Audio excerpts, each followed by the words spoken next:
ડુમ્મસ બીચથી ભીમપોર સુધી marine task ફોર્સનું સઘન coastal patrolling, શંકાસ્પદ સ્થળોએ સર્ચ ઓપરેશન. સુરત જિલ્લાના ડુમ્મસ બીચથી ભીમપોર ગામ તથા તેની આસપાસના દરિયાકાંઠા વિસ્તારમાં દેશની દરિયાઈ સરહદોની સુરક્ષા વધુ મજબૂત બનાવવા અને કોઈપણ પ્રકારની રાષ્ટ્ર વિરોધી પ્રવૃત્તિઓને અસરકારક રીતે નિષ્ફળ બનાવવા માટે મરીન ટાસ્ક ફોર્સ દ્વારા તારીખ 3/8/2026ના રોજ સઘન કોસ્ટલ પેટ્રોલિંગ અને સર્ચ ઓપરેશન હાથ ધરવામાં આવ્યું હતું.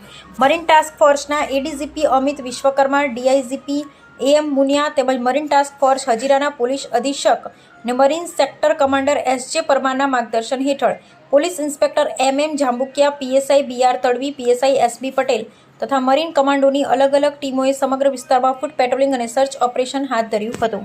ઓપરેશન દરમિયાન દરિયાકાંઠાની અવાવરૂ જગ્યાઓ, ઝાડી ઝાંખરા તેમજ શંકાસ્પદ છુપાવાના સ્થળોની સઘન તપાસ કરવામાં આવી હતી. ઉપરાંત દરિયા કિનારે લાંગરેલી ને શંકાસ્પદ જણાતી બોટોની ઓન સ્પોટ તપાસ કરવામાં આવી હતી.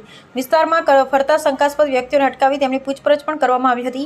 મરીન ટાસ્ક ફોર્સે જણાવ્યું હતું કે દેશની દરિયાઈ સુરક્ષાને મજબૂત બનાવવા અને દરિયાઈ માર્ગે થતી ગુનાખોરી, ઘૂસણખોરી તથા અન્ય ગેરકાયદે પ્રવૃત્તિઓને રોકવા માટે આવી કોસ્ટલ પેટ્રોલિંગ અને સર્ચ ઓપરેશનની કામગીરી સતત ચાલુ રાખવામાં આવશે. અહેવાલ પબ્લિક ઇન્ડિયા ન્યૂઝ, જસુભાઈ ગણાવા અને અમે સત્યની સાથે.